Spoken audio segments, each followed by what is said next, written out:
엑스트라슈 여호수아 첫 번째 배달 왔습니다. 왈왈. 지난번에 제가 모세의 유언을 하면서 정말 중요한 요셉 지파를 빠뜨렸습니다. 그들은 물질의 축복을 받았는데 에브라임과 므낫세 지파는 나중에 가나안 땅에서 그곳에서 가장 기름진 땅을 받았습니다.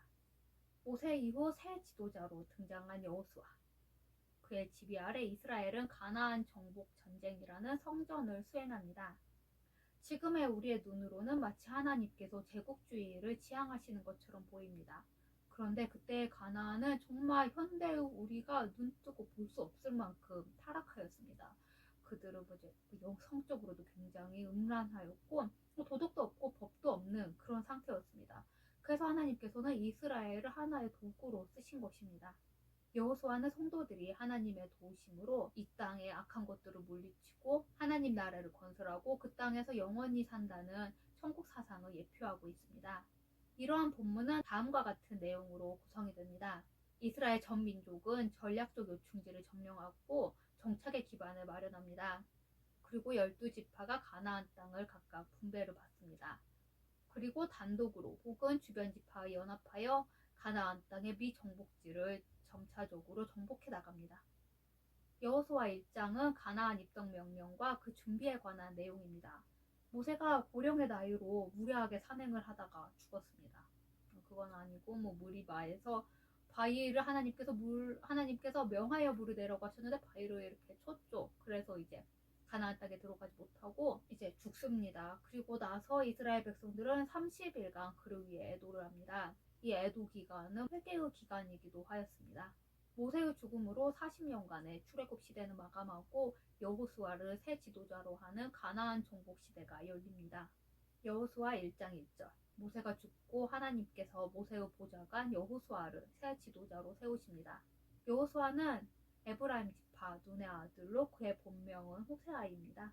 그 이름의 뜻은 하나님은 구원이시다라는 뜻입니다. 이 부분에 정말 딱 맞는 이름이죠. 그가 처음으로 언급된 것은 출애굽 직후 아말렉과의 전투에서입니다. 그리고 시내산 율법을 받을 때 모세와 함께 등장하였고 그리고 회막에서 모세의 수종을 들고 가나안을 정탐한 12정탐꾼 중에 한 명이기도 하였습니다. 여호수아 1장 2절. 하나님께서 여호수아에게 말씀하십니다. 내 종 모세가 죽었으니 내 모든 백성을 이끌고 요단강을 건너라고 말입니다. 그 땅, 그 가나안 땅은 하나님께서 아브라함 때부터 이스라엘 민족에게 주시기로 한 땅이었습니다. 여호수아 1장 3절 4절. 하나님께서 모세에게 말씀하신 것처럼 발바닥으로 밟는 모든 땅을 이미 주었다고 합니다. 그 땅은 어디까지일까요? 동으로는 유프라데강까지고 서쪽으로는 지중해 연안입니다. 그리고 이제 남으로는 아라비아 사막이 있고 북으로는 레바논 산맥입니다. 이 땅에는 해족속이 널리 퍼져서 살고 있었습니다. 해족속은 히타이트족으로 굉장히 강한 민족입니다. 아마 등발도 있고요. 하나님께서 굉장히 넓은 영토를 주셨는데 이들이 그나마 좀 비슷하게 차지했던 것은 통일왕국 시대였습니다. 여호수아 1장 2절. 하나님께서 여호수아에게 모세에게 하셨던 것 같이 너와도 함께 하시겠다고 말씀하십니다. 그리고 너를 능히 당할 자가 없으리라는 말씀도 하십니다. 여호수아는 가나안 정복 전쟁을 앞두고 한편으로는 불안했습니다. 내가 과연 모세처럼 할 수 있을까? 내가 모세같이 강력한 그런 지도자가 될 수 있을까? 이런 걱정을 했을 거예요. 그리고 모세는 아무래도 이집트 왕자 출신인 사람이 감출 수 없는 품위 그런 게 있었을 거란 말이에요. 이제 가끔 외국 에티켓 영상 같은 거 보는데 별거 다 가르쳐요. 걷는 것도 그렇고 식사할 때도 외국에 되게 포크랑 나이프 같은 것도 많이 있잖아요. 여러 개 놓여 있고 그런 것도 가르쳐주고 어떻게 해야 되는지 어떻게 앉는지 이런 거 가르쳐주는데 그런 거 보면서 이렇게 태어나지 않는 한 이건 못하겠다 이런 생각이 들었습니다. 모세는 이제 이집트 그때의 대제국 이집트 왕자 출신이었으니까 얼마나 품위가 있었겠어요. 여호수아는 그걸 보면서 여호수아는 사실 죽었다 깨어나도 그렇게 될 수가 없는 거죠. 하지만 여호수아는 하나님께서 모세와 함께 한 것을 두 눈으로 본 사람입니다. 그러니까 이보다 더 든든할 수는 없을 겁니다. 여호수아 1장 6절. 그리고 또 마음을 강하고 담대히 하라고 하십니다. 강력한 승리의 확신을 가지라고 하는 거죠. 이 말씀을 7, 9, 18절에서 또 반복을 하십니다. 왜 이렇게 반복을 하셨을까요? 혹시 여호수아가 겁쟁이였을까요? 그럴 리는 없겠죠. 가나안 민족은 크고 강합니다. 군사훈련도 잘 되어 있어서 인간적인 눈으로 이스라엘 민족이 가나안 민족을 이긴다는 것은 어불성설입니다. 게다가 여호수아는 그 가나안 민족이 어떤 사람들인지를 두 눈으로 똑똑히 보았습니다. 그때 이제 그때 정탐꾼으로 갔을 때 하나님께서 주실 거라고 하셨으니까 주시겠지라고 하였지만 민족을 잘 알고 있는 사람이었어요. 여호수아 1장 7절 하나님께서 여호수아에게 또다시 마음을 강하고 담대히 하라고 하시면서 율법을 마음 깊이 새기라고 합니다. 승패는 여기에 달려있다는 겁니다. 여호수아 1장 8절 9절 또 하나님께서 마음을 강하고 담대히 하라고 하십니다. 하나님이 이 모든 것을 명령하고 위탁하셨으니 자신을 가지고 힘을 내라는 겁니다. 그리고 율법을 지키고 삶에 적용하며 모든 대적을 이길 거라고 말씀하십니다. 여호수아 1장 10절 11절 여호수아가 관리들에게 명합니다. 3일 안에 요단강을 건널 곳이니 식량을 준비하라고. 이때 여전히 하나님께서는 만나를 주시고 계셨습니다. 하지만 이제 가나안 땅에 전쟁을 할 때 어떻게 거기에 만나를 주겠습니까? 만나를 주려고 고개 탁 숙이는데 무슨 일이 날 수도 있죠. 여호수아 1장 12절에서 16절 여호수아는 가나안 정복 정착 전쟁에 동편 땅을 약속받은 루벤 지파, 갓 지파, 므낫세 반 지파에게 선봉에 서라고 합니다. 이것은 이미 모세와 약속된 일이었죠. 그리고 이들은 여호수아의 말에 모세에게 순종했던 것 같이 순종할 것을 다짐을 합니다. 여호수아 1장 17절 18절 이들 그러니까 이 두 지파 반은 여호수아를 모세의 합법적 계승자로 권위를 인정하고 그리고 격려하기까지 합니다. 그리고는 한 발 더 나아가 이 여호수아의 명령을 듣지 않는 자는 우리가 죽이겠다라는 뭐 그런 법까지 만듭니다. 이 법이 모세 때 있었다면 정말 좋았겠죠. 모세 때 있었다면 40년간 그 광야를 방황하지 않았을 수도 있잖아요. 그때랑 이때는 이제 상황이 좀 다릅니다. 지금은 전쟁을 앞두고 있죠. 전쟁에는 군기가 굉장히 중요하잖아요. 현대에도 전시에는 이제 군대 재판을 받을 때 즉결 처분이 뭐 가능하도록 하는 뭐 경우도 있습니다. 여호수아는 여리고 정탐과 기생 라합에 관한 이야기입니다. 여리고 정탐에 나섰던 두 병사가 적군에게 발각될 위기에서 기생 라합의 도움으로 무사히 탈출하는 내용입니다. 여호수아 2장이죠. 여호수아가 시딤에서 여리고의 첩보 요원 2명을 은밀하게 보냅니다. 이스라엘 백성들도 모르게 말이죠. 이스라엘 백성들이 알면 옛날에 뭐 그런 일이 있었잖아요. 막 마음에 동요를 일으킬 수도 있고 무슨 일이 일어날지 알 수 없기 때문에 몰래 보낸 겁니다. 그리고 이제 이 여리고는 가나안에 들어가는 첫 번째 관문이고 정말 중요한 전략적 요충지입니다. 그래서 이곳이 어떤지를 살펴보게 한 겁니다. 물론 하나님께서는 이 땅을 주신다고 약속하셨습니다. 하지만 인간적인 노력도 그에 뒤따라야 하는 겁니다. 우리 가끔 이제 목사님들이 시험 기간에도 교회에서 봉사를 하면 하나님께서 복을 주신다 그런 말씀을 하시는 분들도 간혹 있잖아요. 고지고대로 믿으면 안 됩니다. 뭐 어느 정도 맞는 말이죠. 그렇지만 우리 인간적인 노력 뭐 낮에 이제 봉사를 했던 밤에 열심히 공부를 한다든지 뭐 그런 인간적인 노력도 필요합니다. 제 경험담입니다. 이스라엘 첩자들은 여리고로 들어가서 기생 라합의 집으로 갑니다. 왜 하필 기생 집이었을까요? 이제 그곳은 여러 사람이 뭐 별 질문을 받지 않고 드나들 수 있는 곳이었습니다. 그러면서도 조금 몰래 다니는 곳이죠. 매우 적당한 곳입니다. 그리고 이제 이 라합의 집은 성벽 위에 있었어요. 높은 곳에서 이렇게 내려다보면서 이 여리고성 전체를 조망을 할 수가 있었습니다. 그리고 무엇보다도 라합은 하나님을 아는 사람이었습니다. 이에 하나님께서는 이 2명의 정탐꾼을 기생 라합의 집에 보내신 겁니다. 여호수아 2장이죠.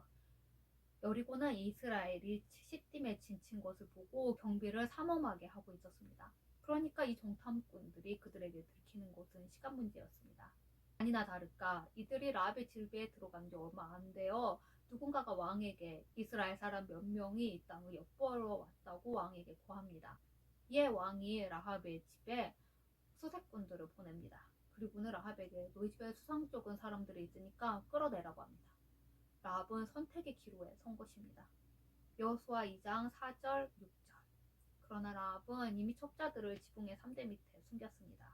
그리고는 수색꾼들에게 그들이 온 것은 사실이지만 누군지는 몰랐다고 합니다. 그녀는 계속 말합니다. 그들이 어두워질 때 나갔는데 어디로 갔는지는 나는 모른다. 그래도 지금 빨리 가면 그들을 따라잡을 수 있을 거다라고 수색꾼들을 이렇게 재빨리 보냅니다.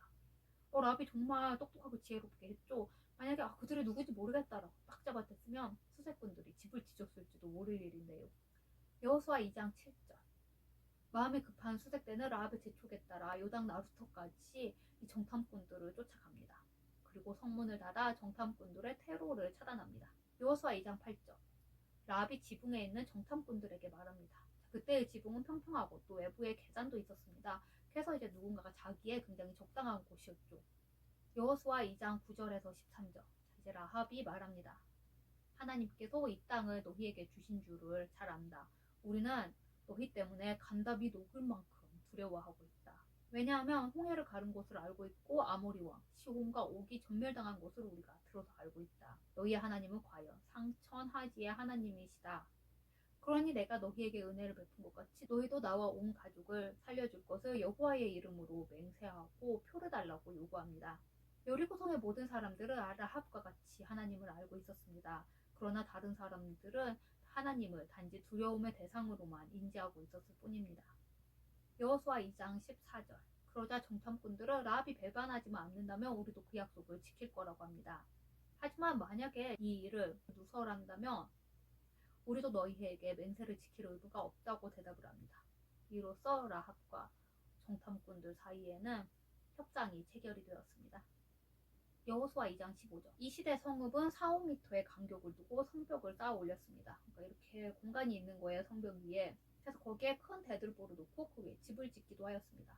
라합의 집이 바로 그런 집입니다. 그래서 라합은 거기에 이제 끈을 달아 메어서 정탐꾼들을 성 밖으로 탈출을 시킵니다.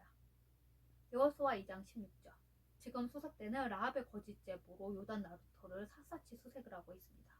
이 사정을 잘 아는 라합은 정탐꾼들에게 산에 사흘간 숨어 있으라고 제안을 합니다. 여호수아 2장 17절 18절. 정탐꾼들은 성을 탈출하기 전에 라합에게 세 가지를 당부를 합니다. 창에 붉은 줄을 메어둘 것, 그리고 가족들을 다 집에 모아둘 것, 그리고 비밀을 지킬 것. 여호수아 2장 19절 20절. 정탐꾼들은 라합에게 너희 집에 모인 사람이 만약에 집 밖으로 나가면 그 피가 우리에게는 책임이 없을 거라고 얘기합니다. 그리고 다시 한번 비밀 지킬 것을 당부합니다. 여호수아 2장 21절. 라합은 알겠다고 하며 붉은 줄을 창문에 달아맵니다. 이 붉은 줄은 희망과 기대이자 구원의 줄입니다. 여호수아 2장 22절. 정탐꾼들은 라합의 충고에 따라 산에 사흘간 숨습니다. 여리고 성에서 요단강까지는 3시간 거리밖에 되지 않습니다. 그런 그리 넓지 않은 곳을 수색꾼들은 3일간이나 정말 샅샅이 뒤진 겁니다. 정작 정탐꾼들은 산에 있는데 말이죠. 여호수아 2장 23절 24절. 이제 이스라엘 진영으로 돌아온 정탐꾼들이 여호수아에게 보고를 합니다. 이들은 든든한 성벽을 보았고 여리고 왕의 결단력과 행동력을 보았습니다. 그렇지만 그들은 라합의 말말을 합니다. 그들이 간답이 높고 매우 두려워하고 있다고. 이스라엘 민족은 이미 심리전에서 승리한 곳입니다. 이들은 이제 그 땅을 우리에게 주셨다는 모세 예언의 성취를 눈앞에 두고 있습니다. 여호수아 3장은 여호와에 의한 이스라엘의 요단강 도하입니다. 요단강을 건넌다는 것은 방랑하는 무리에서 정착민이 된다는 것을 의미합니다. 모두 역사 보면 이렇게 정착을 통해서 역사가 발전을 하죠. 여호수아 3장 1절 2절. 여호수아와 이스라엘은 이른 아침에 시딤을 떠나서 요단강에 이릅니다. 이스라엘이 이곳에 이를 때는 4, 5월경으로 이때 요단강은 헤르몬산의 만년설이 녹서도가서 강폭은 20에서 30m에 이르고 수심은 3, 4m에 이릅니다. 3m 앞에 탄축 높이가 3m 조금 더 되죠. 굉장히 물이 깊은 거예요. 게다가 늦은 비엔 봄비까지 내려 강물은 강둑을 범람하고 또 유속이 굉장히 빨랐습니다. 이들은 이곳에 진을 치고 3일간을 유숙하면서 가나안 입성 준비를 하였습니다. 그리고는 3일 후에 관리들이 진중으로 두루 다니며 백성들에게 명합니다. 여호수아 3장 3절. 그 내용은 다음과 같습니다. 레위 사람 제사장들이 언약궤를 메면 그들 뒤를 따라가라고 말합니다. 강을 건너는데 좀 이상한 방법으로 건너는 거죠. 언약궤는 하나님의 임재와 능력을 상징합니다. 하나님은 이스라엘을 인도하시는 분입니다. 여호수아 3장 4절. 언약궤를 따라가지 마. 근데 바짝 따라가지는 말고 2,000규빗, 그러니까 900m 정도의 거리를 두고 따라가라고 합니다. 왜냐하면 언약궤는 신성함과 하나님의 임재의 거룩함을 상징하고 또 많은 사람들이 조금 떨어져야 또 뒤에 있는 사람도 언약궤를 볼 수가 있겠죠. 그래서 좀 떨어져서 걸으라고 합니다. 유대 랍비들은 이를 근거로 안식일을 걸을 수 있는 거리를 산출하였습니다. 900m 떨어져 걸으라고 했으니까 1km 정도는 이제 안식일을 걸을 수 있는 거리입니다. 근데 그럼 굉장히 곤란한 일이 생기죠. 해당이 좀 멀다든지 그러면 그런 거를 위해서 뭐 에루브라는 공간을 만들어서 그곳에서는 자유롭게 이동을 할 수가 있었습니다. 뭐 이 에루브란 공간이 뭐 작게는 몇 블록, 좀 넓게는 뭐 한 지역이기도 했습니다. 그 안에서 아무 때나 갈 수 있는 거예요. 1km 이상, 3km, 4km. 여호수아 3장 5절. 그리고 여호수아가 백성에게 고합니다. 내일 하나님께서 무언가 보여주실 것이니 몸을 성결케 하라고 말합니다. 이것은 육체적인 것도 있어요. 뭐 여자를 가까이 하지 말고 옷을 빨라하는 것도 있지만 무엇보다도 마음을 성결하게 하라는 겁니다. 여호수아는 전쟁을 앞두고 칼을 갈고 뭐 방패를 점검하라고 하지 않았습니다. 왜냐하면 이 싸움은 성전이기 때문입니다. 여호수아 3장 6절. 여호수아가 제사장들에게 언약궤를 메고 요단강을 건너라고 합니다. 여호수아 3장 7절 8절. 하나님께서 여호수아에게 말씀하십니다. 요단강 이적을 시작으로 그를 크게 하시겠다고. 이를 통하여 백성들이 모세와 함께 하신 것처럼 여호수아와도 함께 하신다는 것을 알게 될 것입니다. 여호수아 3장 9절 10절. 여호수아는 하나님의 말씀을 들으라고 백성들을 소집합니다. 이방인의 신처럼 나무나 돌조각 따위가 아닌 생명의 근원이시자 영원한 통치자이신 하나님이 가나안 7족속을 쫓아내고 그곳을 점유하실 거라고 얘기합니다. 여호수아 3장 11절. 온 땅에 주의 언약궤가 요단강을 건너가나니 이방인의 신은 민족의 신, 지역의 신이었습니다. 그러니까 내가 이사를 가면 그 신도 따라서 이사를 가는 것이 아니라서 이사간 지역의 신을 믿어야 했습니다. 하지만 하나님은 이런 돌조각, 나무조각 따위와는 다르시죠. 그래서 여호수아는 그런 사고를 불식시키고자 온 땅의 주라는 표현을 한 것입니다. 여호수아 3장 12절 13절. 여호수아가 요단강 도하에 대한 하나님의 명령을 전합니다. 그리고 각 지파에서 한 명씩 총 12명을 택할 것을 명합니다. 이들은 여호수아의 곁에 설 것입니다. 그리고 또 이제 언약궤를 맨 제사장들이 요단강 물을 밟으면 그 물이 끊어질 거라는 얘기를 합니다. 여호수아 3장 14절에서 17절. 마침내 제사장들이 언약궤를 메고 백성들 앞에 섭니다. 그리고는 요단강을 향해서 행진을 합니다. 한 발 한 발 다가갈수록 물소리가 두 귀를 울려 정신이 없을 지경입니다. 그곳에 다다른 그들은 요단강을 바라봅니다. 엄청나게 많은 물이 빠르게 흘러 현기증이 납니다. 그런 물에 발을 담근다는 것은 엄청난 용기가 필요합니다. 심호흡을 한 제사장들은 마침내 그 물에 발을 담급니다. 그러자 놀랍게도 물은 흐르기를 멈추고 거꾸로 흘러서 그곳에서 쌓입니다. 그리하여 많은 가축과 짐을 가진 200만 명이나 되는 백성들은 땅을 밟아서 그곳을 건넜습니다. 요단강에 발을 담근다는 것은 엄청난 용기를 필요로 한 일이었습니다. 그러나 제사장들은 순종하는 마음으로 담대히 일을 행하였습니다. 그 결과 200만 명이나 되는 이스라엘 민족들이 맨 땅을 밟아 요단강을 무사히 건널 수 있었습니다. 때로는 불가능해 보일지라도 순종하면 하나님께서 행하십니다. 오늘은 여기까지입니다. 다음에 만나요.